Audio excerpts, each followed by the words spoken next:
고3 명제 10페이지 보도록 하겠습니다. 자, 절대값 x는 a 이하이다. 절대값 x는 b 초과이다. 이런 표현이 나왔을 때요. 얘를 어떻게 절대값을 벗겨내는지에 관해서 공부를 좀 해보도록 하겠습니다. 우선요. 절대값 x가 3 이하이다 라는 말 나오면요. 우리 이 녀석은 그냥 이렇게 푸시면 돼요. 아, 얘는 x가 3 이하 마이너스 3 이상인가 봐 라고 이런 식으로 문제를 푸시면 돼요.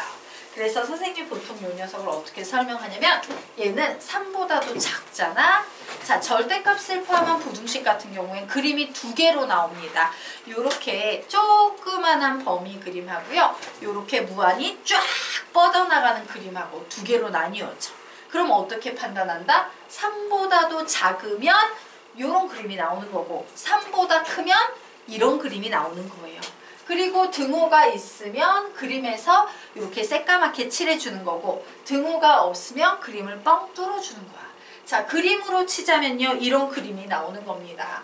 그래, 3 이하구나. 얘는 새까맣게 칠해야 되니까 이렇게 칠하고 작은 영역이니까 여기에 3, 여기에 마이너스 3을 써주면 되겠어. 라고 이런 식으로 판단하시면 돼요. 자, 그러면 우리가 반대로 요번에는 요 네 번째 한번 보도록 하겠습니다. 3이라는 숫자보다도 커지는 건 무한히 되게 많은 수들이 3보다 커질 수 있지. 그림으로 그리면 이런 그림이 나와야 돼요. 그런데 등호 안 들어가기 때문에 이렇게 뻥 뚫어 주시고 여기에 무슨 숫자를 써놓으면 된다? 기준이 되는 3. 여기에 누구를 써놓으면 된다? 마이너스 3을 써놓으시면 돼요. 즉, x는 마이너스 3보다 작거나 혹은 x는 3보다 크다라는 이런 답이 나오게 된다예요. 되겠습니까? 그럼 나머지 것들은 너희들이 모두 풀어볼 수 있을까 없을까? 있겠지. 나머지 것들 모두 다 채워서 그림도 그리고 풀어보시기 바랍니다. 푸세요. 태야, 조금 일찍 와. 네.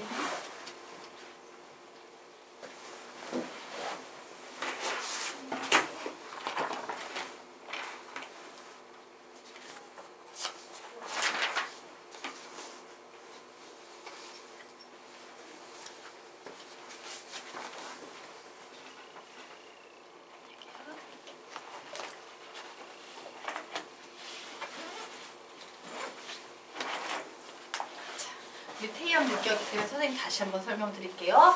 자, 이와 같이 절대값을 포함한 1차 부등식 같은 경우에 그림이 요런 그림 아니면 요런 그림 둘 중에 하나로 만들어져요. 이런 그림 아니면 이런 그림. 판단의 기준은 뭐냐면 얘가 3이라는 숫자보다도 작아? 그러면 작은 범위가 되는 거예요. 그런데 얘가 3보다 커. 3보다 큰 거 무한히 많잖아. 쫙 이런 그림이 나와서 요런 그림이 나오고 부등식으로는 이렇게 답을 쓰는 거예요. 등호가 들어가면 새까맣게 칠해주고 등호 붙이는 거고요. 등호가 안 들어가면 뻥 뚫어놓고 등호 안 붙이면 되는 거예요. 네.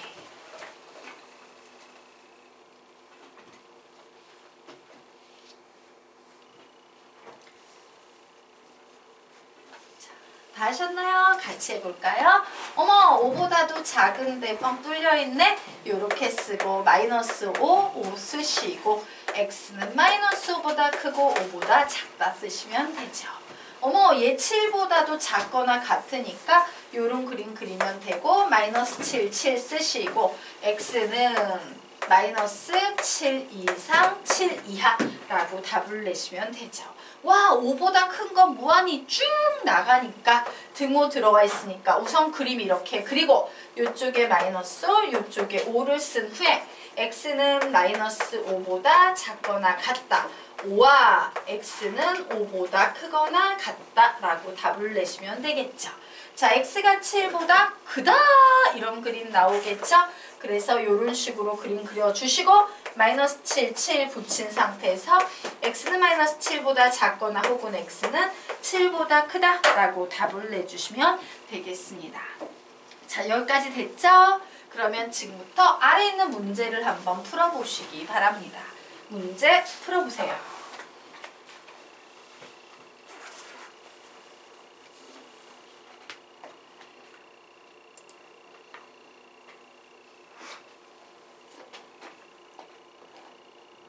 시간은 40초 드리고 같이 풀게요.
같이 한번 풀어보겠습니다.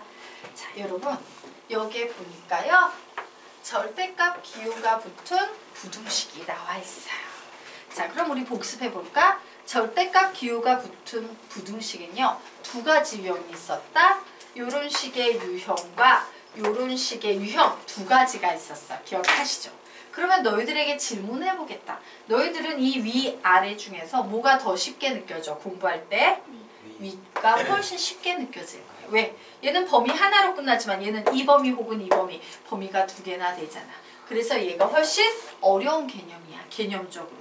되겠습니까? 자, 그런데 내가 이 문제를 풀어보려고 봤더니 이런 거 잘 읽어야 돼. Q이면 P다가 참이 돼야 된대요. 즉 Q 부분은요. X, 절대값 X-A는 4 이상이면 절대값 x-1은 2 이상이다 라는 요 명제가요 참이 돼야 한답니다. 자, 참이 된다는 건 선생님이 뭐라고 설명했어요? 확대 해석은 항상 참이다 라고 했지.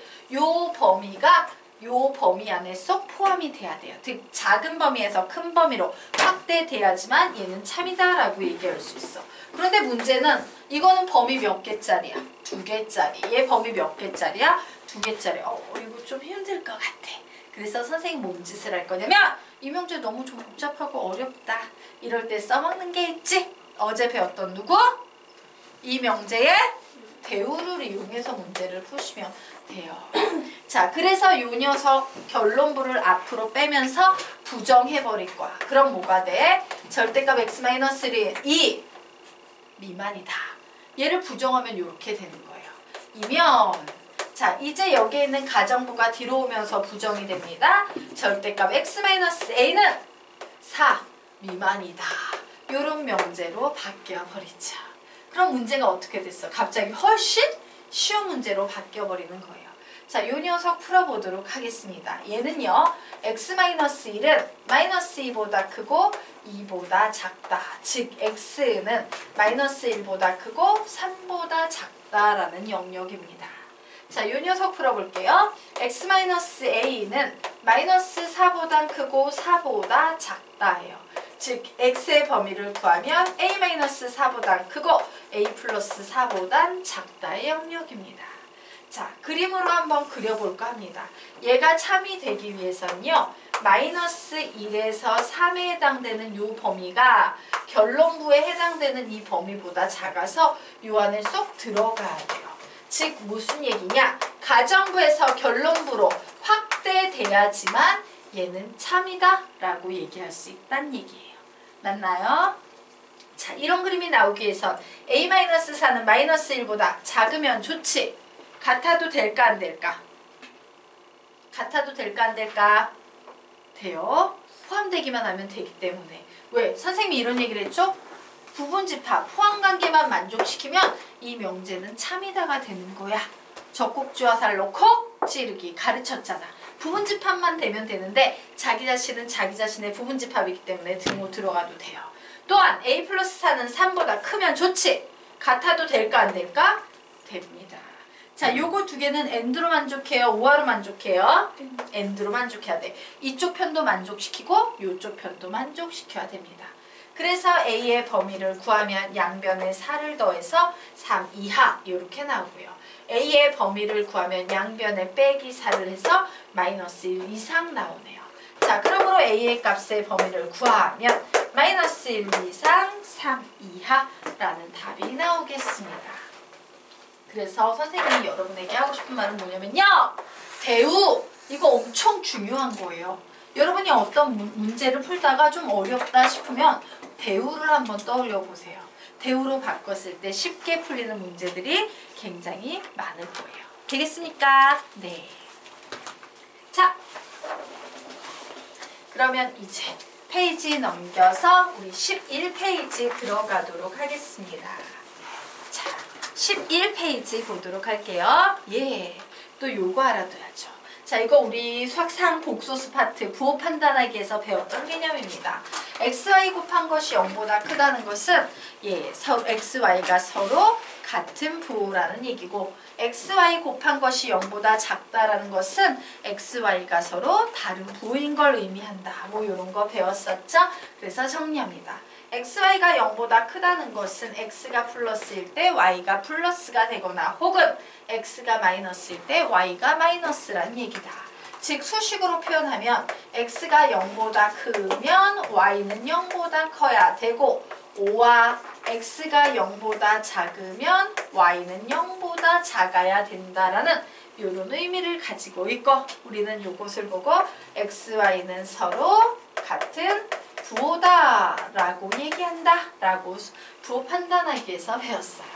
자, 그리고 이 녀석을 가지고 선생님 그림을 그려볼 겁니다. xy가 0보다 크다라는 부등식의 영역을 구하면요. 자, x가 0보다 크면 여기지. 1, 2, 3, 4 중에 1, 4분면하고 4, 4분면이 x가 0보다 큰 구간이죠. and y가 0보다 크면 얘지. 그래서 두 개를 공통적으로 만족시키는 4분면은 몇 4분면이다? 1, 4분면이다. 이래서 1, 4분면에 이렇게 빗금 쳐줘요. 자, 그리고 이 녀석을 빗금 쳐줍니다. 얘 뭐예요? x가 0보다 작고 y도 0보다 작다. 몇 4분면이다? 3, 4분면이다. 이렇게 빗금을 쳐주시면 돼요. 자, 그럼 선생님이 위에 한 행위와 똑같은 행위를 여러분이 밑에 할 수 있을까 없을까? 있겠지? 해보시기 바랍니다. 위에 채운 것과 똑같은 방식으로요. 아래에 있는 개념을 채워보시기 바랍니다.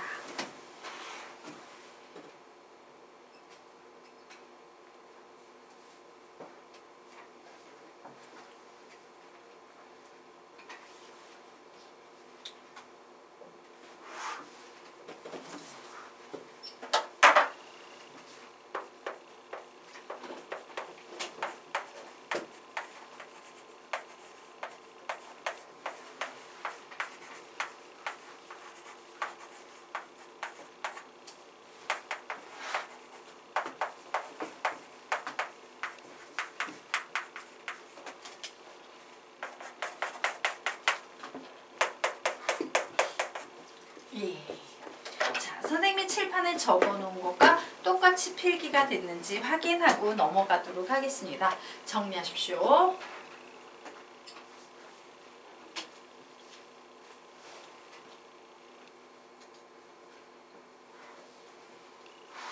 예. 필기 다 끝났나요? 네, 됐죠?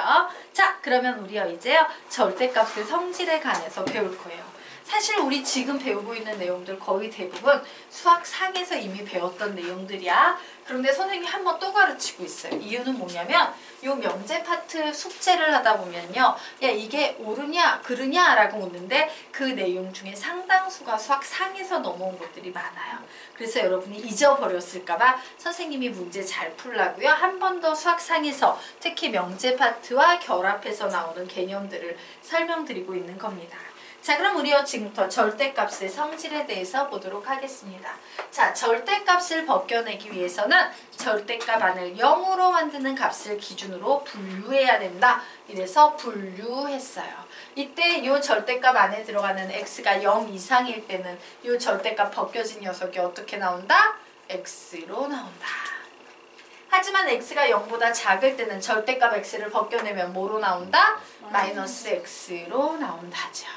자, 여기에서 선생님의 질문, 양수다 음수다의 질문을 해보도록 할 거예요. 자, 저기 보이는 저 마이너스 x는 양수다 라고 생각하는 사람 손 드세요. 음수다라고 생각하는 사람 손 드세요. 양수예요. 자, 선생님이 가르쳤던 틀릴 수 있어요. 나중에 시험 볼 때만 안 틀리면 돼요. 플러스 마이너스 부호에서 이런 얘기를 했어요. 마이너스 부호는 음수라는 뜻도 있지만 이거는 중학교 때 나오는 그런 개념에 불과하고 사실은 진짜 중요한 개념은 부호를 반대로 바꾸시오라는 명령적인 성격 가지고 있고 지수 자리에 사용되면 역수라는 개념이 있는데 수능시험에서 가장 많이 나오는 중요한 개념은 얘다라고 가르쳤죠. 자, 설명드리겠습니다. 절대값 기호는 뭐냐면 벗고 나왔을 때 항상 양수로 만들어지는 실수의 양수화 기호예요. 자, 절대값이라는 것은 어떤 성질을 가지고 있는 기호라고? 실수의 양수화 기호예요. 양수는 그냥 양수로 나오면 되지만 음수도 양수로 바꿔주는 힘을 가진 거란 거지. 즉 얘가 벗고 나오면 얘는 무조건 원래 뭐로 나와야 돼? 양수로만 나와야 돼요. 양수. 그런데 문제는 마이너스를 왜 붙였냐면요. x가 딱 튀어나왔다라고 생각을 해보니까 x가 뭐야? x 자체가 음수인 거야. 그럼 음수가 나온 거잖아. 그래서 음수 나오면 안 돼. 부호를 반대로 바꿔라. 그래서 양수화 시켜준 거예요. 알겠습니까? 저 마이너스는 부호를 반대로 바꿔서 저 자체를 양수로 바꿔주는 역할을 하고 있다라고 기억을 하시면 되겠습니다. 자, 그러면 두 번째. 절대값의 제곱은 그냥 제곱과 같다. 뭐 이런 거 배우셨죠? 자, 그리고 절대값 x, 절대값 y는 그냥 통째로 절대값 xy 이렇게 쓰셔도 됩니다. 자, 그리고 절대값 x는 절대값 y다 라는 등식을 풀면요. x는 플러스 마이너스 y라고 푸시면 돼요. 즉 무슨 얘기다? x는 y가 되거나 혹은 x는 마이너스 y가 되는구나 라고 이렇게 정리해 주시면 돼요. 자, 여기에 없지만 하나 더 정리하겠습니다. 절대값 x는요. 절대값 마이너스 x로 바꿀 수도 있습니다. 그래서 여기에다 땡땡 치시고 받아쓰기 하겠습니다. 절대값 안의 부호를 바꾸어도 아무 상관없다. 절대값 안의 부호를 바꾸어도 아무 상관없다. 절대값 안의 부호를 바꾸어도 아무 상관없다 라고 써놓으세요. 무슨 얘기냐? 절대값 3이 있는데 나 얘 절대값 마이너스 3으로 바꾸고 싶어. 이래도 아무 상관이 없다는 거예요. 왜? 얘는 어차피 계산하면 몇? 3. 얘도 어차피 계산하면 몇? 3이기 때문에 절대값 안의 부호를 바꾸는 건요. 아무런 영향을 끼치지 못해서 아무 상관없다 라고 정리해 주시면 되겠습니다. 자, 여기까지가 우리가 고등학교 1학년 수학 상에서 배웠던 내용들이에요. 자, 그러면 이제 절대값과 관련해서 수학 하에서 처음으로 등장하는 개념에 대해서 요건 그냥 필기만 해놓고요. 나중에 좀 보여드리도록 할게요. 얘는 저거만 놓고 증명은 뒤쪽에 가서 하도록 하겠습니다. 자, 절대값 x 더하기 절대값 y는 절대값 x 플러스 y 이상이다 라는 요 명제가 나와 있어요. 자, 이 녀석은요. 두 가지 의미를 가지고 있어요. 야, 얘는 등식이 성립할 수도 있고 혹은 부등식이 성립할 수도 있어 라는 이런 수학적인 의미를 가지고 있어요. 즉, 등식이 성립하거나 부등식이 성립할 수 있어 라는 이 두 개의 표현을 합체해서 이렇게 적었을 뿐이야. 자, 그러면 등식이 성립할 조건은 뭐냐라고 하면 이렇게 기억하시면 됩니다. x, y 곱한 것이 0 이상일 때는 등식이 성립하고 x, y 곱한 것이 0보다 작을 때는 부등식이 성립하는 거야 라고요. 요거를 좀 기억해 주시면 감사하겠습니다. 얘는 그냥 기억을 좀 해두시고요. 나중에 요 녀석 증명해 드릴게요. 뒤쪽에 나와요. 자, 우선은 그러면 넘어가도록 하겠습니다. 자, 12페이지 우리 증명법에 대해서 공부를 좀 해보도록 할게요. 왜? 우리는 우리는 지금부터 이 명제가 참이냐 거짓이냐 막 이런 걸 증명해야 되는 상태이기 때문에 증명법이라는 걸 배울 텐데 우리 중학교 때도 막 증명하고 이런 거 수학에서 배운 적 있어요? 없어요? 있어요. 중학교 때도 증명법을 배웠는데 중학교 때와 고등학교의 증명법은 약간 차이가 있어요. 중학교 때는요. 보통 직접 증명법을 많이 배워요. 얘는 이래서 이렇게 돼 라고 직접적으로 증명하는 방법을 많이 배운다면 고등학교 과정에서는요. 직접 증명법으로 풀이가 안 되는 거야. 그래서 어떻게? 간접적으로 돌려가지고 증명하는 간접 증명법을 지금부터 배우게 될 거예요. 되겠습니까? 자, 그런데 요 수학 하에서 배우는 증명법은 두 가지 증명법이 있습니다. 대우 증명법과요. 기류법이라는 방법에 대해서 배울 거예요. 대우 증명법과 기류법에 대해서 배울 겁니다. 자, 대우 증명법은 뭐냐면 원래는 P면 Q이다라는 명제를 증명해야 했어. 근데 너무 어렵네? 그래서 어떻게 해요? 얘를 증명하지 않고 대우인 나 Q이면 나 P이다로 바꿔서 증명을 해버리는 거야. 그러면 얘를 증명을 해서 얘가 참임을 알았어. 그러면 얘도 참이다. 이렇게 역으로 돌아갈 수 있겠죠? 이런 게 대우 증명법이에요. 원래 명제 대신 대우 명제를 증명한다. 이거야. 그래서 여기에서 별로 할 얘기가 없어요. 그냥 당연한 얘기예요. 자, 선생님이 지금부터 하고 싶은 얘기는 기류법 되겠습니다. 그런데 시중에서 여러분이 이제 수학 문제집을 풀다가 보면요. 생각 외로 이 증명법을 모르는 사람이 되게 무식한 거지? 모르는 사람이 수학 교재 작업을 한 경우가 되게 많아요. 그러면 그런 사람들은 이걸 잘 모르니까 얘네들을 막 섞어요. 물론 대우증명법이 기류법의 일부다 이런 이론은 있기는 있어. 근데 이게 섞이고 나면 읽었을 때 그 답안을 쓴 사람도 지가 뭘 쓴지 모르고 읽는 사람도 무슨 소리지? 이게 증명이야? 모르겠는데 증명은 역시 어렵구나. 이러면서 애들이 수학을 때려치기 되게 좋아요. 그래서 선생님은 그렇게 하지 말라고 얘를 좀 구분하라고 얘기하고 싶습니다. 구분하는 순간 이 두 개의 증명은 되게 이해하기 쉬운 증명이 될 거기 때문이야. 알겠습니까? 자, 기류법하고 대우증명법을 섞어놓은 답안지가 있으면요. 별로 신뢰하지 말란 얘기야. 그러면 이제 기류법에 대해서 좀 공부를 해보도록 하겠습니다. 자, 기류법은요. 보통 아님을 증명하거나 상당히 여러 가지를 증명하거나 무한이라는 표현이 들어가 있는 녀석을 증명할 때 사용합니다. 어때? 우리는 아무래도 뭐뭐이다를 증명하는 게 쉬워. 뭐뭐이 아니다를 증명하는 게 쉬워. 뭐뭐이다라는 게 훨씬 쉬워요. 즉 어려운 증명이구나예요. 상당히 여러 가지 경우를 증명해야 된다. 쉬운 증명이야? 어려운 증명이야? 어려운 증명이에요. 유한계를 증명하는 게 아니라 무한계를 증명해야 되는 상황이에요. 쉽다? 어렵다? 어렵다예요. 까놓고 말하면 기류법이라는 것은 아님을 증명할 때 상당히 여러 가지를 증명하다 못해 무한계를 증명해야 될 때 이런 굉장히 난이도 높은 증명 방법에서 사용하는 방법이다요. 자, 그러면 기류법의 3단계 적용인 1, 2, 3은요. 좀 외우셔야 합니다. 앞으로 여러분이 숙제를 풀다 보면 야 기류법으로 얘 증명해봐 이런 거 있거든? 그 증명을 할 땐 이 1, 2, 3단계를 반드시 거쳐야 돼요. 자, 그런데 보자. 기류법 1. 결론 부정 2. 모순 발견 3. 그러므로 처음에 결론을 부정한 것 1번이 잘못되었다. 그리고 원래 명제는 맞다. 라고 선생님이 적어놨는데 이거 읽어도 이해가 돼 안 돼? 하나도 안 되지. 뭔 소리야? 멍미? 뭐 이렇게 되는 거예요. 자, 지금부터 선생님이요. 기류법을 이해가 쏙쏙 잘 되게 설명드리도록 하겠습니다. 자, 기류법 하면 학생들이 되게 어렵다라고 생각하는데요. 사실 기류법이라는 것은 이제 그 경찰서에 가면 형사들이 막 수사 같은 거 하잖아. 수사 기법 중 하나인 알리바이하고 동일한 구조를 가지고 있어요.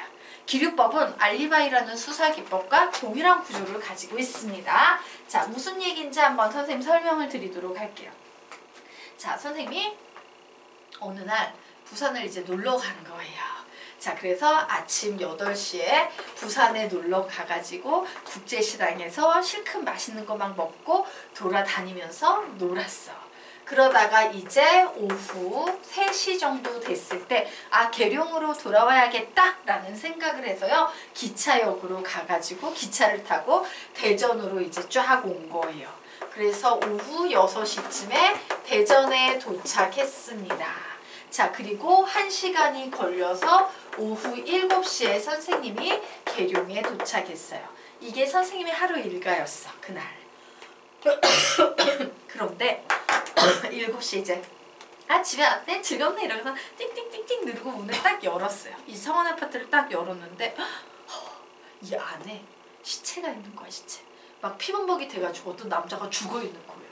무서울 거 아니야. 그 너무 놀라고 뭐야 이러면서 이제 막 112, 119 막 이러면서 이제 전화를 띡띡띡띡 해가지고 저희 집에 시체가 있어요 막 이렇게 얘기를 한 거지. 그러면서 혹시 사람이 살았을 수도 있잖아.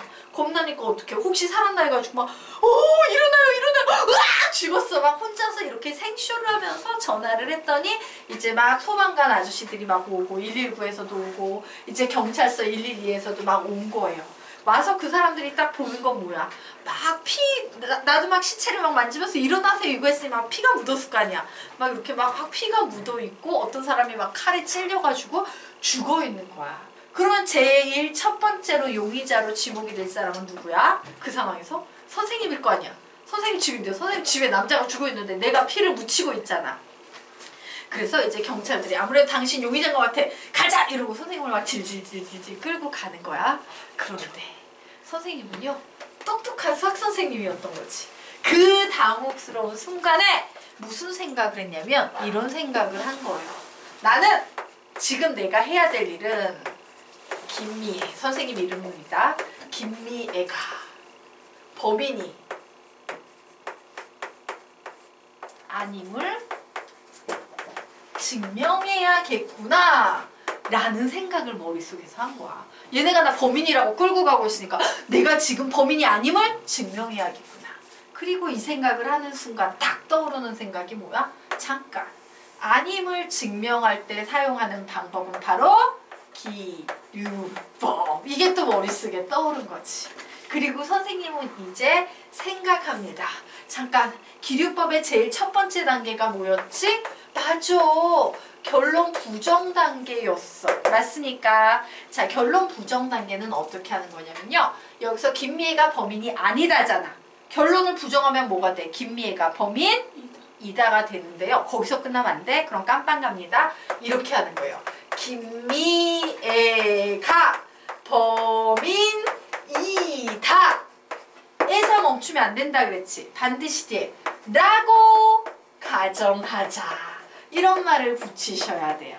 되겠습니까? 야, 김미애가 범인이다 라고 가정하자. 이런 말을 붙이셔야 돼요. 자, 그러면 이제 2단계에서 무슨 일을 발견해야 돼? 김미애가 범인이다라는 가정하에 혹시 모순이 발생하지 않는지 이걸 봐야 되지. 그래서 물어봤어요. 이제 경찰관들한테. 자, 이제 시체 이 사후 경직 정도를 보고 도대체 이 시체가 이렇게 살해당한 시점이 몇 시간 정도인지 좀 얘기해 주세요. 이랬더니만 경찰들이 얘기하는 거예요. 얘 오후 3시 정도에 죽은 시체예요. 뭐 이런 얘기를 하는 거예요. 그 순간 나는 머릿속에서 봐봐. 잠깐만. 나 오후 3시에 어디 있었지? 맞아. 부산 기차역에서 막 돌아다니고 있었지? 핫바를 먹으면서 이 생각이 난 거예요. 그래서 이제 경찰한테 얘기하는 거야. 자, 이 시체는 오후 3시에 여기서 칼에 찔려 죽고 있는데 나는 그 시간에 부산 기차역에서 오후 3시에 핫바를 먹으면서 막 돌아다니는 모습이 CCTV 같은데 분명 찍혀 있을 거예요. 찾아보세요 라고 했어요. 당연히 있겠어 없겠어? 있을 거 아니야. 그러면 이런 상황이 되잖아. 나는 거기에서 오후 3시에 핫바를 먹으면서 뭐 분신사가 막 이래서 머리칼 머털도사도 아니고 뽑아가지고 한쪽에서는 빵 남자를 죽이고 있는 이런 상황이 되는 거야. 말이 돼 안 돼? 안 되잖아. 이런 게 바로 뭐예요? 모순 발견이에요. 야, 나 그 시간에 기차역에 있었어. 그런데 너희들 말로는 내가 살인을 했다는 거야? 이게 동시간대에 일어났다는 거야? 이게 가능해? 불가능해? 불가능해요. 아, 이건 모순이야! 라고 외쳐버리는 거예요. 되겠습니까? 이게 모순 발견의 의미예요. 자, 그러므로 이제 3번으로 넘어갑니다. 기니까 쓰지 않겠습니다. 그러므로 이렇게 결론을 내리는 거지. 그러므로 내가 이런 가정 하에서 이런 모순이 발견이 된 거잖아. 그러므로 이 가정은 맞는 가정이야? 틀린 가정이야? 틀린 가정이 되는 거예요. 그러므로 결론을 부정한 것 바로 요 녀석이죠. 그러므로 김미애가 범인이다 이다는 잘못되었다. 구로 원래 내가 증명하고 싶었던 김미애가 범인이 아니다가 맞다. 이렇게 증명을 하는 게 기류법이에요. 별로 어렵지 않죠? 네. 그래서 여러분 이거 적어놔야 돼요. 이거 안 적어놓잖아? 그럼 아무 생각도 안 나. 나중에 기류법 배울 때 적어놓으시기 바랍니다. 여기 쪽팔리니까 내 이름 쓰지 말고 너희 이름 써. 네. 김예 이런 거 쓰지 말고 각자 본인 이름 쓰세요.